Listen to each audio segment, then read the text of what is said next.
ngasi numida wairam phongkiba tongan manipuri siphongsingdagi maruibi ipausing thamjari hanbada panam pausirigi lokasarga border fencing gi mayokta ansam gi makara naga maheiloi singna khongchat sakri border fencing gi mayokta madi free movement regime FMR laukthokibagi mayokta all naga student association manipur ansam gi miyeng makara manipur da lariba naga maheiloi singna sarukya aduna santi gi weba khongchat amangarang tenopal district ki and satang village sakri ansam gi makara puna saminariba manipur da leba tongan naga maheiloi loop taraga mapana puna sarukya aduna sakkiba khongchat aduda naga gi homeland da ngamkhai sambal khabi yaroi free movement regime FMR laukthokpa yaning di haiba khulaw lawbaga loinana FMR hanagum sat halu naga gi traditional boundary khangdana border fencing tawbi yaro have khulaw singdawki khongchat adugi presidential oiba warol piraduna ansam gi president TS angtesang hai India amasu Myanmar ani ki ngamkhai paring de khundari naga singbu India government na imaginary line amana naga miyambu tokai tahali maram asina naga singi asengba traditional boundary masakhangdana India government na naga area the Indo Myanmar border fencing khana ba thorang sigi mayokta naga lusingba singamadi maru oina satangi khunja singna puna lemina se heba wapam thamki khongchat adura saruk yakib naga maheiloi lup taraga mapan gi lusingba singna ansam gi president gi wapam sogotpaga loidana naga area da asengba traditional boundary khangdana ngamkhai sambal khabi gi mayokta amadi free movement regime amukhana sana hangadabani haibisida state lariba naga punamak amatu oina lemina se heba wapam thamki ansam gi wangangloi Andrea Analna Isdan Maring Community amasum Satangkul gi khunja sina ngamkhai sambal khabi gi merk sangshiliba thabak singbu thagatpa phongdoki amadi asumba sigi dama ekhoi puna leminasi soitanama ki asumba si phangma ngamgani aikhoina mai pakani naga gi ipai puna thambiramba amadi naga miyam nangak senjagadabani han phongdoki en satangkhul de ki lamthaduna sakkiba khongchat adungam khai sambal kharak liba mapham phawbu satuna thaba dubu lepnaba mapham aduda protest oki khongchat aduda naga area da asengba khangna ngamkhai sambal khabi yaroi free movement regime amugana satna halu haiba placard sing pubuga loinana khulaw sing lauki amaromdana chusampur da security gi akanma section thorang lakhali Chusampur town makhatana pamdaba thawdok sing thoktanaba district administration curfew lakthraba matung security force na sumafam kya akanba section tharang lokhali maraksida maheiloi sangamadi dukana singba pumba thong hangnakhidi numi khrani gi mamang gi Chusampur town maramas mzomi community ani gi marakta ungkhatna ba loidana misimina yauna kuthok narakpadi gi hokhiba lewa poko numi ki numi dang digi district administration Chusampur matam kaktana curfew thamjin khibani community ani gi marakta makhatana pamdaba thawdok sing thoktanaba masing yamlaba security force na koina satuna ngak sienbigi akanwa thabak sathari haukiba leba pokpa numiki numidangda community ani gi marakta nongmai yauna khuthoknaba thawdokta mar community gi miyoi lalroi pui pakhongte sayangkhai mathoi koba miyoi ama lekhidabaga loinana nakalani makta miyoi kya asu apan angkhibani haukiba numaijing numita mar inpui gi General Secretary Research Markova miyoi Zomi community gi miyoi kharana furamba thawdoktigi makada community ani gi marakta khutokna rakhibani ngarangdigi Chusampurda maheiloi sangsing amadi kaitel dukana singba punamak thong lolakhibani maraksida church leaders sing amasum civil society group sing community ani gi marakta yasinaba puraktuna ingtapa hanjinanaba akanba thapok lokali amaromda oirakliba phiba masida relief camp sing da lairiba Kuki Community gi miyoi sing hena saphagadaba mapham sing da thamkhibaga loinana makhatana pamdaba thawdok sing thoktanaba security personnel sing na flag march tawduna ngak senbagi thabu sathari local MLA sing amari tribal organization sing na ingtapa hanjinanaba appeal tawnarakli loinana Chusampurda lairiba Kuki Jomi amasu mar group yamdrabara taragani thoirom punsinduna makhatana community ani gi marakta pamdaba thawdok sing thokandanaba peace committee ama sembada yanaba purakre Chusampur amasum Pherzol district ki MLA taruknasu ingtapa hanjilagnaba mari lenaba authority na akanba thabak lokhotpinaba taksilakli amaromdana MLA Kharada CM uhengi haina phone torakpagi scam na sienaba miyoi jail la thajinkre Speaker Thoksam Saitrabata yaun MLA Kharada CM amadi minister Phampi ge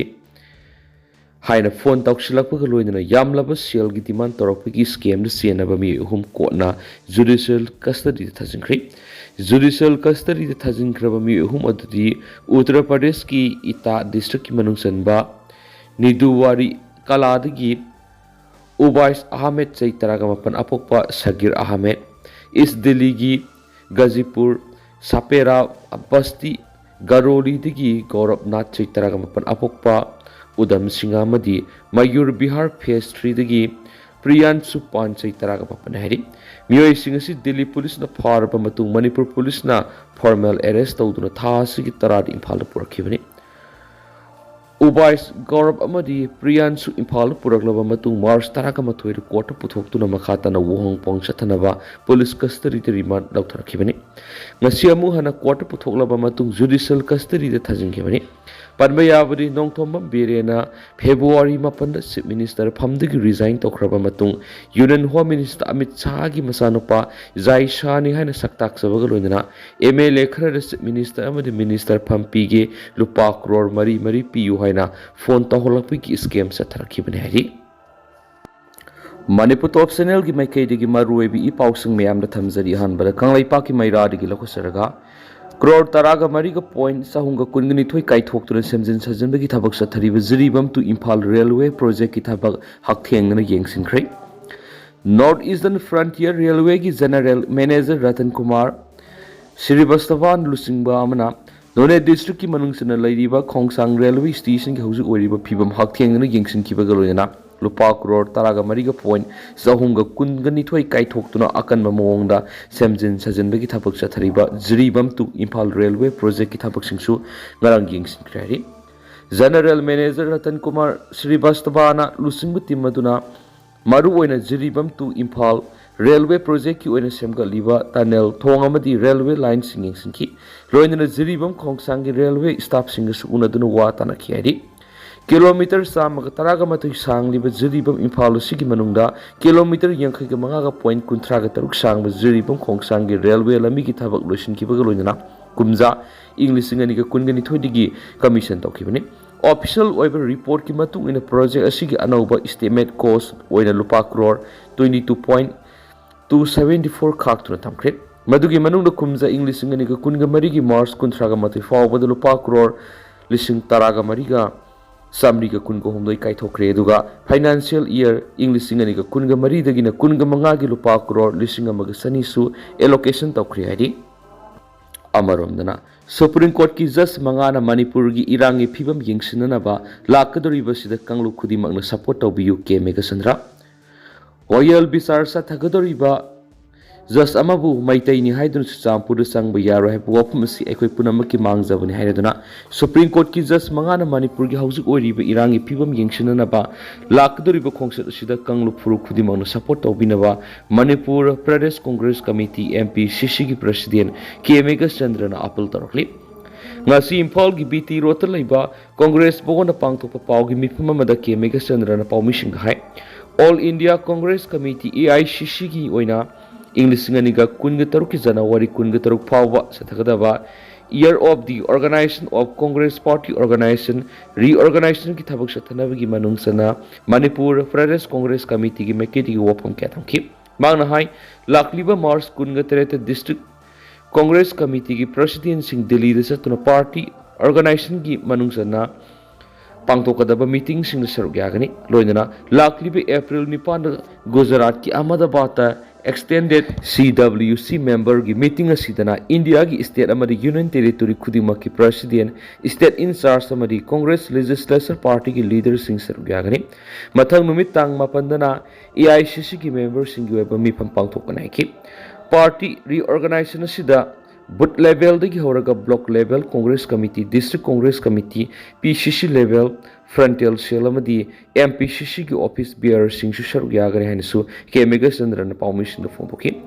nakala maromda lakliba March kungani thori Supreme Court ki judge mangana Manipur gi iranga mari lainana yengsinba lakadoriba khongchat ka mari lainana miyamna wapum ka thamki ꯄꯥꯎꯃꯤꯁꯤꯡꯅ ꯍꯪꯕ ꯋꯥꯍꯪ ꯑꯃꯗ ꯀꯦ ꯃꯦꯘꯆꯟꯗ꯭ꯔꯅ ꯍꯥꯏ supreme ꯀꯣꯔꯠꯀꯤ ꯖꯖꯁꯤꯡ ꯑꯁꯤꯅ ꯏꯔꯥꯡꯒ ꯃꯔꯤ ꯂꯩꯅꯅ ꯊꯣꯛꯈꯤꯕ ꯊꯧꯗꯣꯛ ꯋꯥꯊꯣꯛꯁꯤꯡ ꯑꯃꯗꯤ relief ꯀꯦꯝꯞꯇ ꯂꯩꯔꯤꯕ ꯃꯤꯑꯣꯏꯁꯤꯡ ꯌꯦꯡꯁꯤꯟꯕ ꯂꯥꯛꯂꯤꯕꯁꯤꯗ ꯀꯥꯡꯂꯨꯞ ꯐꯨꯔꯨꯞ ꯅꯥꯏꯗꯅ ꯁꯄꯣꯔꯠ ꯇꯧꯕꯤꯅꯕ ꯃꯍꯥꯛꯅ ꯃꯈꯥ ꯇꯥꯅ ꯑꯄꯤꯜ ꯇꯧꯈꯤ ꯑꯃꯔꯣꯝꯗꯅ ꯑꯩꯒꯤ ꯏꯆꯥ ꯂꯨꯋꯥꯡꯊꯦꯝ ꯃꯨꯀꯦꯁꯄꯨ ꯀꯅꯥꯒꯨꯝꯕ ꯁꯪꯁꯊꯥꯟꯁꯤꯡꯅ ꯐꯥꯖꯤꯟꯕꯤꯕ ꯌꯥꯎꯔꯕꯗꯤ ꯃꯃꯥ ꯃꯄꯥꯒꯤ ꯑꯋꯥꯕ ꯎꯕꯤꯗꯨꯅ ꯊꯥꯗꯣꯛꯄꯤꯔꯧ ꯒ꯭ꯌꯥꯅꯦꯟꯗ꯭ꯔꯣ ꯗꯥꯁ ꯊꯥ ꯑꯁꯤꯒꯤ 13ꯇꯒꯤ ꯉꯁꯤ ꯐꯥꯎꯕ ꯃꯐꯝ ꯈꯪꯗꯅ ꯂꯩꯔꯤꯕ ꯂꯨꯋꯥꯡꯊꯦꯝ ꯃꯨꯀꯦꯁ ꯀꯅꯥꯒꯨꯝꯕ ꯁꯪꯁꯊꯥꯅ ꯐꯥꯖꯤꯟꯕ ꯑꯣꯏꯔꯕꯗꯤ ꯃꯤꯑꯣꯏꯕꯒꯤ ꯃꯤꯅꯨꯡꯁꯤ ꯑꯃꯗꯤ ꯃꯃꯥ ꯃꯄꯥꯒꯤ ꯑꯋꯥꯕ ꯎꯕꯤꯗꯨꯅ ꯊꯥꯗꯣꯛꯄꯤꯔꯛꯎ ꯍꯥꯏꯅ ꯂꯨꯋꯥꯡꯊꯦꯝ ꯃꯨꯀꯦꯁꯀꯤ ꯑꯄꯣꯛꯄ ꯒ꯭ꯌꯥꯅꯦꯟꯗ꯭ꯔꯣ ꯗꯥꯁꯅ ꯑꯄꯤꯜ ꯇꯧꯔꯛꯂꯤ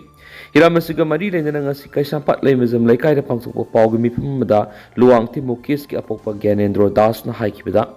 ꯊꯥ ꯑꯁꯤꯒꯤ 13ꯒꯤ ꯅꯨꯡꯊꯤꯜ ꯄꯨꯡ 2 ꯇꯥꯔꯛꯄ ꯃꯇꯝꯗꯒꯤ ꯂꯨꯄꯥ 200 ꯂꯧꯔꯒ ꯌꯦꯟ ꯂꯩꯔꯛꯀꯤ ꯍꯥꯏꯅ ꯏꯆꯝ ꯆꯝꯅ ꯊꯣꯛꯈꯤꯕꯗꯒꯤ ꯉꯁꯤ ꯐꯥꯎꯕ ꯍꯟꯖꯤꯜꯂꯛꯇꯨꯅ ꯂꯩꯔꯛꯄ ꯅꯨꯃꯤꯠ 5ꯅꯤ ꯁꯨꯔꯛꯂꯤ ꯂꯝꯗꯝ ꯑꯁꯤꯒꯤ ꯑꯣꯏꯔꯤꯕ ꯐꯤꯕꯝ ꯑꯁꯤꯗ ꯃꯃꯥ ꯃꯄꯥ ꯑꯣꯏꯕꯁꯤꯡꯅ ꯉꯁꯤ ꯐꯥꯎꯕ ꯇꯨꯝꯐꯝ ꯆꯥꯐꯝ ꯈꯪꯗꯅ ꯋꯥꯅ ꯂꯦꯜꯂꯤ ꯃꯍꯥꯛꯄꯨ ꯀꯅꯥꯒꯨꯝꯕ ꯁꯪꯁꯊꯥꯅ ꯐꯥꯖꯤꯟꯕ ꯑꯣꯏꯔꯕꯗꯤ ꯏꯁꯥꯃꯛꯅꯤ ꯈꯟꯕꯤꯗꯨꯅ ꯃꯤꯑꯣꯏꯕꯒꯤ ꯃꯤꯅꯨꯡꯁꯤ ꯑꯃꯒ ꯂꯣꯏꯅꯅ ꯃꯃꯥ ꯃꯄꯥꯒꯤ ꯑꯋꯥꯕ ꯎꯕꯤꯗꯨꯅ ꯇꯦꯛꯇ ꯀꯥꯏꯗꯅ ꯊꯥꯗꯣꯛꯄꯤꯔꯛꯎ ꯍꯥꯏꯈꯤ ꯑꯃꯔꯣꯝꯗ ꯊꯥ ꯑꯁꯤꯒꯤ 13ꯒꯤ ꯅꯨꯡꯊꯤꯜꯗꯒꯤ ꯊꯤꯕ ꯈꯪꯗꯅ ꯂꯩꯔꯤꯕ ꯂꯨꯋꯥꯡꯊꯦꯝ ꯃꯨꯀꯦꯁ ꯄꯨꯂꯤꯁꯅ ꯊꯤꯖꯤꯟꯕꯒꯤ ꯊꯕꯛ ꯆꯠꯊꯕꯗ ꯃꯍꯥꯛ ꯕꯤꯁꯅꯨꯄꯨꯔ ꯗꯤꯁꯇ꯭ꯔꯤꯛꯀꯤ ꯁꯤꯡꯅꯨꯡꯍꯨꯠ ꯌꯧꯗ꯭ꯔꯤꯉꯩ ꯂꯩꯕ ꯍꯣꯁꯄꯤꯇꯥꯜ ꯑꯃ ꯂꯥꯟꯊꯣꯛꯂꯒ ꯃꯅꯤꯡ ꯄꯥꯡꯅ ꯒꯥꯔꯤ ꯊꯧꯗꯨꯅ ꯆꯠꯈꯤꯕ CCTV ꯐꯨꯇꯦꯖꯇꯒꯤ ꯈꯪꯕ ꯉꯝꯂꯦ ꯍꯥꯏꯔꯤ ꯃꯍꯥꯛ ꯍꯧꯖꯤꯛ ꯐꯥꯎꯕ ꯊꯤꯕ ꯈꯪꯗꯅ ꯂꯩꯔꯤꯕꯁꯤꯒ ꯃꯔꯤ ꯂꯩꯅꯅ GAC ꯑꯃ ꯁꯦꯝꯈꯤꯕꯒ ꯂꯣꯏꯅꯅ ꯃꯍꯥꯛꯄꯨ ꯃꯔꯤ ꯂꯩꯅꯕꯁꯤꯡꯅ ꯐꯪꯅꯕ ꯊꯤꯕꯤꯌꯨ ꯍꯥꯏꯅ ꯃꯤꯌꯥꯝꯅ ꯂꯩꯉꯥꯛꯇ ꯇꯛꯁꯤꯟꯕꯒ ꯂꯣꯏꯅꯅ ꯋꯥꯀꯠ ꯈꯣꯡꯖꯪ ꯐꯥꯎꯕ ꯆꯪꯁꯤꯜꯂꯤꯕꯅꯤ